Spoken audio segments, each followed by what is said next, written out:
BJP निकाय चुनाव के दूसरे चरण के लिए 21 और 22 अप्रैल को लिस्ट जारी कर सकती है बीजेपी और दूसरे चरण में 7 नगर निगम के प्रत्याशी तय किए जाएंगे। सभी जगहों से 3-3 नामों का पैनल आएगा और नाम तय के लिए सीएम आवास पर कोर कमेटी की बैठक भी होगी। इसके बाद उम्मीदवारों के नामों का ऐलान भी होगा। बैठक के बाद प्रदेश अध्यक्ष भूपेंद्र चौधरी और महामंत्री संगठन एक बार फिर दिल्ली जा सकते हैं और शीर्ष नेतृत्व से हरी झंडी मिलने के बाद नामों की घोषणा की जाएगी।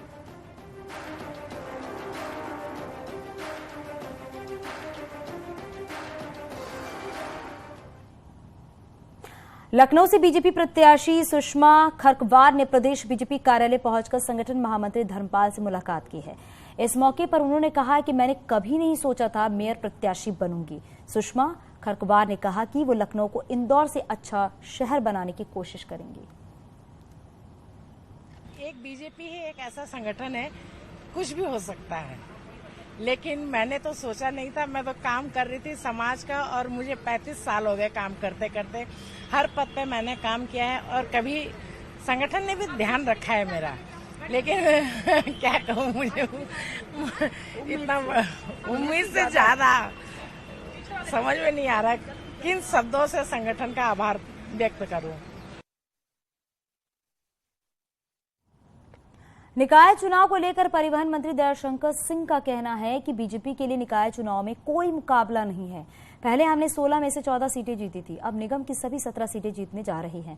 अखिलेश रोज नए नए गठबंधन तलाश रहे हैं, उनकी यूपी में कोई जमीन नहीं बची। बनर्जी जी को चंद्रशेखर जी का कौन सा वोट है उत्तर प्रदेश में? ये अखिलेश जी अपनी धरातल खो दिए हैं। लगातार ये जो इनको पिताजी ने इनको विरासत में मुख्यमंत्री पद दिया, तब से वो लगातार उसको घटा ही रहे। भाई आप 12 के बाद जो 14 में चुनाव हुआ वो मुख्यमंत्री थे, माननीय मोदी जी के नेतृत्व में भाई प्रचंड बहुमत के साथ उत्तर प्रदेश में भाजपा आई। 17 में खुद मुख्यमंत्री थे और उनके पैरों से जमीन खिसक गई, उनको पता नहीं चला, पर प्रचंड बहुमत से भारतीय जनता पार्टी आई। 19 में बेमेल गठबंधन किए, सपा और बसपा एक नहीं हो सकती है, पूर्व और पश्चिम एक नहीं हो सकता, ऐसा माना जाता है। उनकी दोनों लोग की आइडियोलॉजी अलग है, सब चीज अलग है, वो उसके बावजूद भी समझौता किए और उसके बाद मोदी जी के लहर को नहीं रोक पाए। 2022 में ये 400 सीटें कहते थे कि हम जीतेंगे और 3 सीट में सभी लोग रहेंगे। उसका हासिल क्या हुआ? अब जो है वो बंगाल में अपना अधिवेशन कर रहे हैं, वो तेलंगाना में जाके बैठक कर रहे हैं।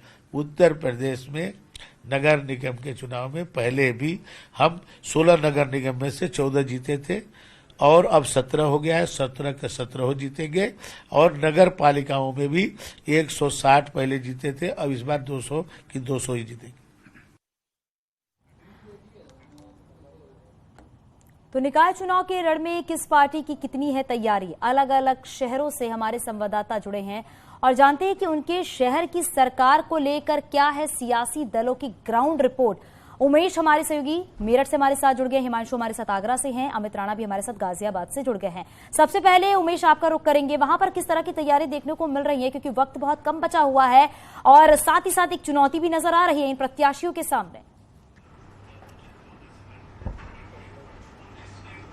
जी हाँ, देखिए उत्तर प्रदेश निकाय चुनाव के लिए पहले चरण के लिए नामांकन की प्रक्रिया पूर्ण हो चुकी है, जबकि दूसरे चरण के लिए नामांकन की प्रक्रिया जारी है। इस बीच पश्चिमी उत्तर प्रदेश में राष्ट्रीय लोकदल यानी रालोद ने राजनीतिक हलचल बढ़ा दी है, राजनीतिक तापमान बढ़ा दिया है। रालोद ने यह कहा है कि वो मेरठ मेयर पद के लिए अपने प्रत्याशी का ऐलान 1-2 दिन के अंदर करेगा। हमारे साथ खास बातचीत के लिए मौजूद है रालोद के राष्ट्रीय प्रवक्ता रोहित जाखड़ जी। स्वागत है आपका न्यूज़ 18 पर। क्या कहेंगे, रालोद ने तो राजनीतिक तापमान बढ़ा दिया है, राजनीतिक हलचल तेज कर दी है, क्या गठबंधन में खटास आ गई है? उसूलों पे जब आंच आए टकराना जरूरी है, जिंदा अगर हो तो जिंदा नजर आना जरूरी है। बागपत श्रद्धेय चौधरी चरण सिंह जी की कर्म भूमि है। समाजवादी पार्टी के द्वारा वहां तय सीटों के बावजूद अपने प्रत्याशियों का घोषणा की गई, जिसका पुरजोर विरोध समस्त राष्ट्रीय लोकदल परिवार ने, कार्यकर्ताओं ने और नेताओं ने किया। उसके बाद सुखद ये है कि आज सुबह पुनः उन प्रत्याशियों की घोषणा को वापस ले लिया गया है और जब खुले मन से दोनों दल के बड़े नेता खुले दिल से सभी चीजों को तय कर रहे हैं और तय हो चुका है। बिल्कुल उमेश, और तो अब इस हमारा बात का मानना इंतजार है कि करना होगा कि शहर की सरकार किसकी बनती है, जनता किसे अपना आशीर्वाद देती है। चलिए आगरा भी ले चलते हैं, हमारे सहयोगी हिमांशु भी हमारे साथ जुड़ गए। हिमांशु, वहां पर किस तरह की तैयारी देखने को मिल रही है, क्योंकि वक्त बहुत कम बचा हुआ है और इसके साथ ही साथ ये भी है कि पहले चरण की नामांकन प्रक्रिया भी लगभग पूरी हो चुकी है। जी बिल्कुल, पहले चरण में नामांकन प्रक्रिया पूरी हो गई और आगरा, मथुरा, फिरोजाबाद यानी आगरा मंडल में जो भी जिले हैं उसमें पहले चरण में मतदान होगा। तो इसको लेकर के आज नामांकन पत्रों की जांच हो रही है और जांच में अब जो पाया गया उसमें शिरोमणि अकाली दल बादल गुट के जो है मंजू जाटव हैं, उनका नामांकन पत्र निरस्त किया गया। बाकी जो सभी नामांकन थे वो वैध पाए गए। तो कुल मिलाकर के 11 लोगों ने मेयर पद के लिए नामांकन किया था, जिसमें से एक का निरस्त हो गया। तो अब 10 लोग बचे हैं। मेयर का मुकाबला इन्हीं 10 के बीच होगा अगर किसी ने पर्चा अपना वापस नहीं लिया तो। प्रमुख लोगों की बात करें अगर, तो यहाँ बीजेपी से पूर्व विधायक रही हेमलता दिवाकर को टिकट दिया गया है। इसके अलावा बसपा से लता और कांग्रेस से लता, जबकि जो समाजवादी पार्टी उससे जूही प्रकाश को टिकट दिया गया है। एक झलक भी आपको दिखाना चाहेंगे नगर निगम की, चूंकि आज नामांकन पत्रों की जांच है तो ये लोग जो हैं इसमें तमाम ज्यादातर पार्षद पद के उम्मीदवार हैं या उनके समर्थक हैं। ये लोग आए थे, प्रत्याशियों को बुलाया गया था या दिखाने के लिए कि देखिए आपके सामने ही जांच हो रही है।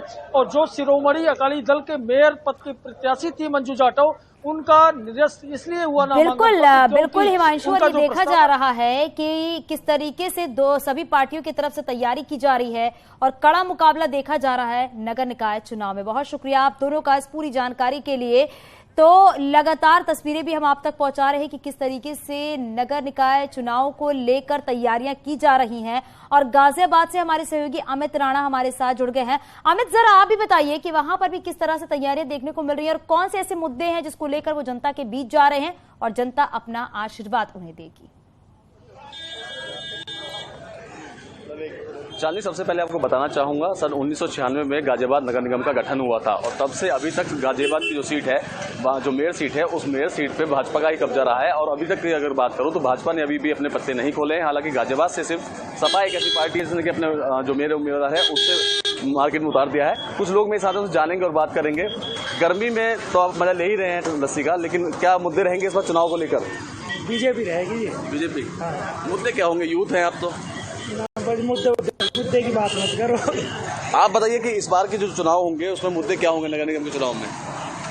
बीजेपी को होंगे भाई साहब। बीजेपी एक तरफा यहाँ बीजेपी है, जैसा मैंने आपको पहले ही बताया था। कुछ और लोग मेरे साथ हैं, आपसे जानना चाहूंगा नगर निगम के चुनाव आ रहे हैं, निकाय चुनाव आ रहे हैं, ऐसे में क्या इस बार के मुद्दे होंगे शहर के लोगों के? मैं यहाँ से बिलोंग नहीं करता, मैं दिल्ली से बिलोंग करता हूँ। अच्छा, दिल्ली से बिलोंग करते हैं। चलिए कुछ और लोग हैं चांदनी, उनसे जानेंगे और बात करेंगे। सर, आपसे जानना चाहूंगा कि नगर निगम में जो चुनाव आ रहे हैं इस बार उसके मुद्दे क्या होंगे, किन मुद्दों पर वोट करेंगे?